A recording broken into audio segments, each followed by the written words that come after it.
കേരളത്തിൽ വന്നിട്ടുള്ള ഏറ്റവും പുതിയ തൊഴിൽ അവസരങ്ങളാണ് നമ്മൾ ഈ വീഡിയോയിൽ നോക്കാൻ പോകുന്നത്. അപ്പോൾ ഈ ഒരു വീഡിയോയിൽ പറയാൻ പോകുന്ന ഏതെങ്കിലും തൊഴിലവസരത്തിന് നിങ്ങൾക്ക് താല്പര്യമുണ്ടെങ്കിൽ ഉടൻ ഞങ്ങളുടെ വാട്സപ്പ് നമ്പറായ 8304928062 എന്ന നമ്പറിലേക്ക് നിങ്ങൾ മെസ്സേജ് അയക്കുക. മെസ്സേജ് അയക്കുമ്പോൾ ഏത് ജോബിന് വേണ്ടിയിട്ടാണ് നിങ്ങൾ മെസ്സേജ് അയക്കുന്നതെന്നും അതിൻ്റെ ലൊക്കേഷൻ വീഡിയോയിൽ എവിടെയാണ് പറഞ്ഞിട്ടുള്ളതെന്നും പറയാൻ മറക്കരുത്. അപ്പോൾ നമുക്ക് വന്നിട്ടുള്ള ഏറ്റവും പുതിയ തൊഴിലവസരങ്ങൾ എന്തൊക്കെയാണെന്ന് നോക്കാം. ആദ്യത്തെ വേക്കൻസി വരുന്നത് മലപ്പുറം ജില്ലയിലേക്കാണ്. പെരിന്തൽമണ്ണയിൽ അക്കൗണ്ടന്റ് ആയിട്ട് ഒരു യുവാവിനെ ആവശ്യമുണ്ട്. എക്സ്പീരിയൻസ് ഉള്ളവരെയും ഇല്ലാത്തവരെയും പരിഗണിക്കും. അക്കൗണ്ടിംഗ് കോഴ്സ് ഏതെങ്കിലും പഠിച്ച് പാസ്സായവരോ അല്ലെങ്കിൽ BCom പാസ്സായവരോ ആയിരിക്കണം. 10,000 രൂപ മുതൽ 15,000 രൂപ വരെയായിരിക്കും സാലറി. ഫുഡും അക്കോമഡേഷനും അവൈലബിൾ ആണ്. വേങ്ങരയിലേക്ക് പ്രൊജക്ട് മാനേജറായിട്ടൊരു യുവാവിനെ ആവശ്യമുണ്ട്. ഒരു വാട്ടർ മാനേജ്മെൻറ്റ് സിസ്റ്റം ഫീൽഡിൽ എക്സ്പീരിയൻസ് ഉള്ളവരെ മാത്രമേ പരിഗണിക്കുകയുള്ളൂ. മെക്കാനിക്കൽ എഞ്ചിനീയറിംഗിൽ ക്വാളിഫിക്കേഷൻ ഉണ്ടായിരിക്കണം. 30,000 രൂപയായിരിക്കും സാലറി. രാവിലെ 9 മണി മുതൽ വൈകിട്ട് 6 മണി വരെയായിരിക്കും വർക്ക് ഉണ്ടാവുക. നിയറസ്റ്റ് കാൻഡിഡേറ്റ്സിനെ മാത്രമേ ഈ ഒരു വേക്കൻസിയിലേക്ക് പരിഗണിക്കുകയുള്ളൂ. അടുത്ത വേക്കൻസി വരുന്നത് മലപ്പുറം ജില്ലയിലെ തിരൂർ, താനൂർ, പെരിന്തൽമണ്ണ, പാണ്ടിക്കാട് ഭാഗങ്ങളിലേക്കാണ്. ഡെലിവറി സ്റ്റാഫായിട്ട് 2 വീലർ 4 വീലർ ലൈസൻസ് ഉള്ള യുവാക്കളെ ആവശ്യമുണ്ട്. എക്സ്പീരിയൻസ് ഉള്ളവരെയും ഇല്ലാത്തവരെയും ഈ ഒരു വേക്കൻസിയിലേക്ക് പരിഗണിക്കും. 20,000 രൂപ വരെയായിരിക്കും സാലറി ഉണ്ടാവുക. 2 വീലറും ലൈസൻസും ഉണ്ടായിരിക്കണം. നിയറസ്റ്റ് കാൻഡിഡേറ്റ്സിനെ മാത്രമേ ഈ ഒരു വേക്കൻസിയിലേക്ക് പരിഗണിക്കുകയുള്ളൂ.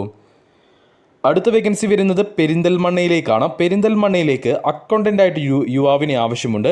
മിനിമം 4 വർഷത്തെ എക്സ്പീരിയൻസ് ഉള്ള BCom പാസ്സായിട്ടുള്ള ഒരാളെയാണ് ആവശ്യം. 20,000 രൂപ വരെ സാലറി ഉണ്ടാവും. രാവിലെ 9 മണി മുതൽ വൈകിട്ട് 6 മണി വരെ ആയിരിക്കും വർക്ക് ഉണ്ടാവുക. നിയറസ്റ്റ് കാൻഡിഡേറ്റ്സിനെ മാത്രമേ, അതായത് തിരൂർ ഭാഗത്തിൽ നിന്ന് ഒരു 15 കിലോമീറ്റർ ചുറ്റളവിലുള്ളവരെ മാത്രമേ ഈ ഒരു വേക്കൻസിയിലേക്ക് പരിഗണിക്കുകയുള്ളൂ. അടുത്ത വേക്കൻസിയും വന്നിട്ടുള്ളത് തിരൂരിലേക്ക് തന്നെയാണ്. തിരൂരിലേക്ക് അക്കൗണ്ടൻറ്റ് കം സെയിൽസ് സ്റ്റാഫ് ആയിട്ടൊരു വേക്കൻസി ഉണ്ട്. BCom പാസ്സായിട്ടുള്ള ഒരു യുവാവിനെയാണ് ആവശ്യം. എക്സ്പീരിയൻസ് ഉള്ളവരെയും ഇല്ലാത്തവരെയും പരിഗണിക്കും. BCom അല്ലെങ്കിൽ അക്കൗണ്ടിംഗ് കോഴ്സ് ഏതെങ്കിലും പഠിച്ച് പാസ്സായവരായിരിക്കണം. മികച്ച സാലറി ഉണ്ടായിരിക്കും. നിയറസ്റ്റ് കാൻഡിഡേറ്റ്സിനെ മാത്രമേ ഈ ഒരു വേക്കൻസിയിലേക്ക് പരിഗണിക്കുകയുള്ളൂ. ബാക്കി ഡീറ്റെയിൽസ് ഇൻ്റർവ്യൂ സമയത്തായിരിക്കും പറയുക. അടുത്ത വേക്കൻസി വരുന്നത് മലപ്പുറം പരപ്പനങ്ങാടിയിലേക്കാണ്. ബില്ലിംഗ് സ്റ്റാഫായിട്ടൊരു യുവാവിനെ ആവശ്യമുണ്ട്. എക്സ്പീരിയൻസ് ഉള്ളവരെയും ഇല്ലാത്തവരെയും പരിഗണിക്കും. ബേസിക് കമ്പ്യൂട്ടർ നോളജ് ഉണ്ടായിരിക്കണം. സാലറി 15,000 രൂപ വരെയായിരിക്കും. എക്സ്പീരിയൻസ് ഉള്ളവർക്ക്, അതായത് മിനിമം ഒരു 2 വർഷത്തെ എക്സ്പീരിയൻസ് ഉള്ളവർക്ക് 15,000 രൂപയായിരിക്കും സാലറി. ഫ്രഷർ ആണെങ്കിൽ നിങ്ങൾക്ക് 10,000 രൂപയായിരിക്കും സാലറി ഉണ്ടാവുക. 1 വർഷത്തെ എക്സ്പീരിയൻസ് ആണെങ്കിൽ 12,000 രൂപയായിരിക്കും സാലറി ഉണ്ടാവുക. രാവിലെ 9 മണി മുതൽ വൈകിട്ട് 6 മണി വരെയായിരിക്കും വർക്ക് ഉണ്ടാവുക. നിയറസ്റ്റ് കാൻഡിഡേറ്റ്സിനെ മാത്രമേ ഈ ഒരു വേക്കൻസിയിലേക്ക് പരിഗണിക്കുകയുള്ളൂ. അടുത്ത വേക്കൻസി വരുന്നത് കോഴിക്കോട് ജില്ലയിലെ മീൻചന്തയിലേക്കാണ്. അക്കൗണ്ടൻ്റായിട്ടും ഓഫീസ് സ്റ്റാഫായിട്ടും വേക്കൻസിയുണ്ട്. 2 വേക്കൻസികളിലേക്കും 2 പോസ്റ്റിലേക്കും യുവാക്കളെ മാത്രമേ പരിഗണിക്കുകയുള്ളൂ. അക്കൗണ്ടൻ്റായിട്ട് എക്സ്പീരിയൻസ് ഉണ്ടായിരിക്കണം. സാലറി 15,000 രൂപയായിരിക്കും.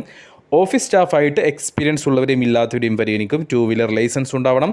രാവിലെ 9 മണി മുതൽ വൈകിട്ട് 6 മണി വരെയായിരിക്കും വർക്ക് ഉണ്ടാവുക. നിയറസ്റ്റ് കാൻഡിഡേറ്റ്സിനെ മാത്രമേ ഈ 2 വേക്കൻസികളിലേക്കും പരിഗണിക്കുകയുള്ളൂ. നമുക്ക് വന്നിട്ടുള്ള അടുത്ത വേക്കൻസി തിരൂരിലേക്കാണ്. മലപ്പുറം തിരൂരിലെ ഒരു ജ്വല്ലറിയിലേക്ക് അക്കൗണ്ടൻ്റായിട്ട് ഒരു സ്റ്റാഫിനെ ആവശ്യമുണ്ട്. BCom പാസ്സായിട്ടുള്ള മിനിമം 2 വർഷത്തെ എക്സ്പീരിയൻസ് ഉള്ളവരെയാണ് ഈ ഒരു വേക്കൻസിയിലേക്ക് പരിഗണിക്കുന്നത്. സാലറിയും മറ്റു ഡീറ്റെയിൽസും ഇൻ്റർവ്യൂ സമയത്തായിരിക്കും പറയുക. മലപ്പുറം തിരൂരിലെ ഒരു കൺസ്ട്രക്ഷൻ കമ്പനിയിലേക്ക് അക്കൗണ്ടൻ്റായിട്ട് മറ്റൊരു വേക്കൻസി ഉണ്ട്. യുവാവിനെ തന്നെയാണ് വേണ്ടത്. എക്സ്പീരിയൻസ് ഉള്ളവരെയും ഇല്ലാത്തവരെയും പരിഗണിക്കും. എക്സ്പീരിയൻസ് ഇല്ലാത്തവർക്ക് 12,000 രൂപയായിരിക്കും സാലറി. എക്സ്പീരിയൻസ് ഉള്ളവർക്ക് നിങ്ങളുടെ എക്സ്പീരിയൻസിൻ്റെ അടിസ്ഥാനത്തിലായിരിക്കും സാലറി തീരുമാനിക്കുക.